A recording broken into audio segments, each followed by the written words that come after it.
berlebihan, bersikap hanya mendatangkan malapetaka bangsa. Sungguh berlebihan, berperilaku hanya mendatangkan malapetaka negara. Wajar dalam segalanya, maka bangsa dalam bahagia. Bismillahirrahmanirrahim. Pemirsa tercinta yang dirahmati Allah Tuhan Yang Maha Esa, bersua kembali di kanal Hikmatologi.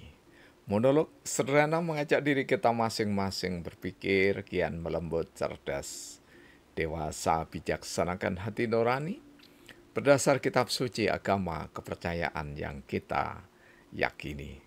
Tentu saja upaya serius terus-menerus tak kenal putus untuk menghayati, mempedomani, mengamalkan Pancasila, sembari terus-menerus menggunakan, terutama bagi akademisi, ilmuwan, cendekiawan, sebagai green theory niscaya dalam kehidupan sehari-hari. Dan bagi kita orang-orang awam, sebagai warga biasa, bukan akademisi, ya, maka penghayatan tentu, keniscayaan, mempedomani sepenuh hati dan mengamalkan sepenuh keimanan kita kepada Allah Subhanahu wa taala. Iman yang diejawantahkan di dalam sikap perilaku perbuatan, maka niscaya sekaligus bermakna mengamalkan nilai luhur Pancasila. Pemirsa, di 10 hari pertama bulan Zulhijjah setiap tahun, senantiasa kita teringat kembali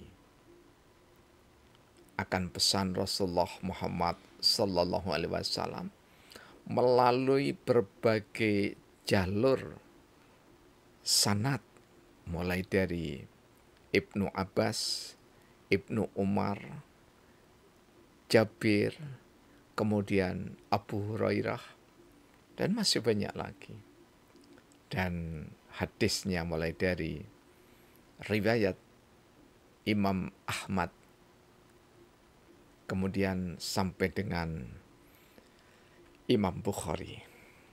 Semua merujuk bahwa apa yang difirmankan oleh Allah dalam surah Al-Hajj ayat 28, Al-Ayyam Al-Ma'lumat, 10 hari itu yang dimaksudkan oleh Allah, dijelaskan oleh Rasulullah adalah hari pertama sampai hari ke-10 bulan Zulhijjah. Apa yang direkomendasikan, diteladankan oleh Rasulullah Muhammad Sallallahu Alaihi Wasallam? Yang pertama, kita dituntun oleh Rasulullah untuk membaca, berzikir takbir, kemudian bertahmid dan bertahlil. 3 nama Allah yang tidak ada siapapun yang menyamainya. Namun ketika musholin membiasakan, atau lebih tepatnya mutahajjid, orang-orang yang berusaha optimal untuk menegakkan salat tahajud, termasuk di dalamnya witir, didahului dengan salat iftitah atau pembuka, salat ringan, maka 3 nama Allah itu bahkan lebih dilengkapi adalah keseharian dari ahli tahajud atau mutahajjid. Karena di dalam tuntunan teladan Rasulullah Muhammad SAW sebelum kita menegakkan sholat malam, yaitu iftitah 2 rakaat, tahajud 8 rakaat, dan witir 3 rakaat, atau boleh kurang dari itu, bahkan lebih dari itu, maka dawuhnya Rasulullah, yustakbiru asroh, takbirnya 10 kali sebelum kita menegakkan sholat malam. Yustahbihu asroh, bertasbihnya 10 kali. Kemudian yuhamidu asroh, membaca hamdalah 10 kali. Yuhalilu asroh, tahlilnya 10 kali. Yustakfiru asroh, 10 kali kita diminta untuk beristighfar. Setelah itu kita berdoa, Allahumma gfirli wahdini warzuqni wa'afini a'udzubillahi min dzikil maqami yaumal qiyamah. Namun kami mohon maaf ya, kami tidak merekomendasi, tetapi kami membiasakan sebelum Allahumma gfirli, kami mendahului Allahumma sholli ala Muhammad wa ala ali Muhammad kama shallaita ala Ibrahim wa ala ali Ibrahim wa barik ala Muhammad wa ala ali Muhammad kama barakta ala Ibrahim wa ala ali Ibrahim innaka Hamidum Majid. Allahumma gfirli wahdini warzuqni wa'afini a'udzubillahi min dzikil maqami yaumal qiyamah. Ini kita lakukan setiap hari. Nah, ketika kita masuk 10 hari pertama, diminta takbir, tahmid, dan tahlil, tentu saja ini adalah takbir yang mutlak. Jadi yang tidak dituntunkan secara khusus oleh Rasulullah Muhammad SAW seperti yang kami sampaikan di depan. Nah, supaya apa?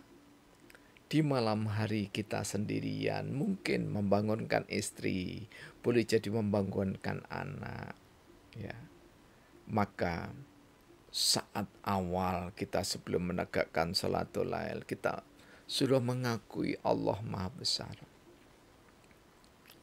Yang paling berhak untuk diakui kemahabesarannya Allah, kemudian yang paling berhak untuk diakui kemahasuciannya Allah, yang paling berhak diakui secara mutlak kemahaterpujiannya Allah, kemudian yang maha tunggal, la ilaha illallah, hanyalah Allah, kemudian yang paling berhak kita minta ampunan, kita mohon ampunan adalah Allah Subhanahu wa Ta'ala.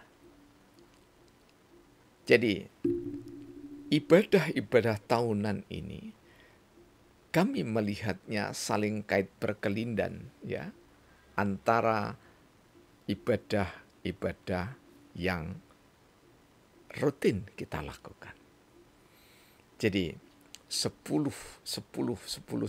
yang kami sampaikan tadi, ya, antara lain juga diriwayatkan oleh insya Allah Imam Abu Dawud sampai dengan Imam Ibnu Huzaimah, yang disetarakan hadisnya dengan Sahih Bukhari Muslim, ya, adalah keniscayaan supaya kita tidak ada keangkuhan, tidak ada kesombongan. Karena itu mengapa di era reformasi itu banyak sekali takbir digemakan, Allahu Akbar, Allahu Akbar, Allahu Akbar. Melebihi banyaknya takbir ketika insya Allah di tahun-tahun 1945, terutama pada kelas pertama, kedua, 47, 49, dengan perlawanan heroik kesatria arek-arek Surabaya, ya, sehingga melahirkan sosok yang paling legendaris, antara lain adalah Bung Tomo. takbir mereka adalah takbir panggilan Allah Subhanahu wa taala. Sementara mohon maaf, takbir kita hari ini adalah takbir keprihatinan atas ulah saudara kita sendiri. Bahkan seiman, sama-sama takbirnya. Sama-sama kita Allahu Akbar. Tabrakan takbir, ya. Saya sebut tabrakan karena apa? Niatnya, ketulusannya itu boleh jadi berbeda. Karena itulah takbir yang dilakukan di era reformasi itu,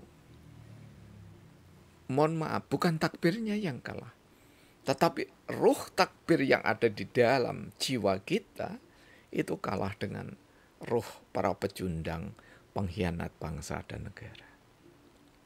Mudah-mudahan dengan nanti kita berusaha untuk menyembelih hewan korban sebagai agenda sakral tahunan yang dibagikan kepada siapapun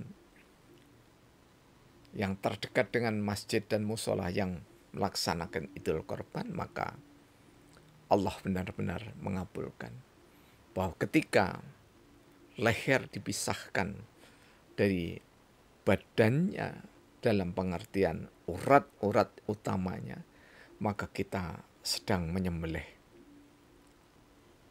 otak mamalia kita. Otak mamalia adalah otak hewani.